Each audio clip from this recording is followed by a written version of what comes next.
What if I told you that the healthy snacks you eat every day are secretly controlling your brain? That one simple ingredient, sugar, is hijacking your energy, your mood, even your sleep. And here's the scary part. Most people can't go even 24 hours without it. But what happens if you cut it out completely for 30 days? Will your body crash? Or will it transform into something you don't even recognize? Stay with me, because what happens next might change the way you eat forever. Let's be real. You wake up tired, so you grab something sweet. Midday crash? Another sugary snack. Late night cravings? You already know the answer. It feels normal, but deep down you know something's off. You feel sluggish. Your skin isn't as clear. Your energy comes in waves and crashes just as fast. And no matter how hard you try, cutting sugar feels impossible. Why? Because sugar isn't just food. It acts like a drug. Here's what's really happening inside your body. Every time you eat sugar, your brain releases dopamine, the same feel-good chemical linked to pleasure and reward. This is the exact same pathway triggered by addictive behaviors. That's why one cookie turns into 5. Your brain isn't weak, it's wired that way. Scientists studying sugar's effect on the brain often compare its impact to substances that create dependency. When you constantly feed your body sugar, your brain starts to expect it, crave it, demand it. Now imagine this. You decide to quit sugar. Day 1 hits. At first, everything feels fine. But then headaches creep in. You feel irritable, maybe even anxious. That's withdrawal. Yes, sugar withdrawal is real. Your body has been relying on quick spikes of glucose for energy. Without it, your system has to relearn how to function efficiently.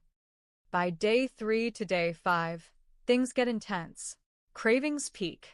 You start thinking about desserts randomly. Even foods you didn't care about before suddenly look irresistible. This isn't hunger. This is your brain trying to pull you back into its old habit loop. But here's where the shift begins. Around day 7, something surprising happens. Your blood sugar starts stabilizing. No more extreme highs and no more crashes. Instead of bursts of energy followed by exhaustion, you begin to feel consistent. That afternoon slump? It starts fading. By week 2, your taste buds begin to reset. Foods that once seemed normal suddenly taste overly sweet. An apple feels like dessert. Your body is recalibrating. Inflammation, often fueled by high sugar intake, starts to decrease. This can impact everything from your skin to your joints. By week 3, your energy becomes more reliable. You wake up feeling clearer. Your focus improves, and something unexpected happens.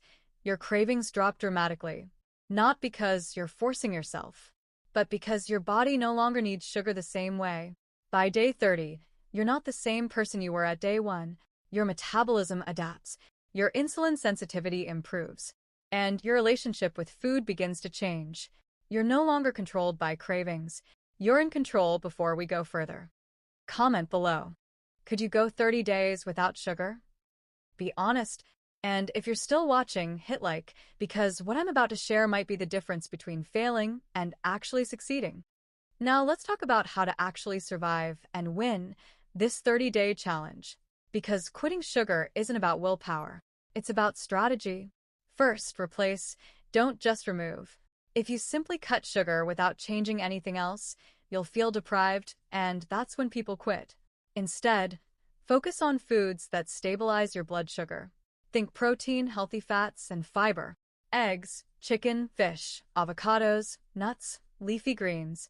These foods slow digestion and keep you full longer, reducing the urge to snack constantly. Second, hydrate more than you think you need. Sometimes cravings aren't actually cravings, they're dehydration in disguise. Drinking enough water helps regulate your appetite and supports your body as it detoxes from excess sugar. Third, don't fear natural sweetness. Fruits like berries, apples, and bananas can help bridge the gap in the early days. They contain fiber, which slows sugar absorption and prevents spikes. This makes them very different from processed sugar. Fourth, fix your environment. If your kitchen is full of sugary snacks, your willpower doesn't stand a chance. Remove the temptation. Set yourself up to succeed, not struggle. Fifth, expect the hard days. Days 3 to 5, they're coming. Instead of being surprised, be prepared. Plan meals ahead. Keep healthy snacks ready. Understand that discomfort is temporary. And most importantly, remember why you started. Sixth, sleep matters more than you think. Lack of sleep increases cravings for sugar. Your body looks for quick energy when it's tired. So, improving your sleep can directly reduce your urge to reach for sweets.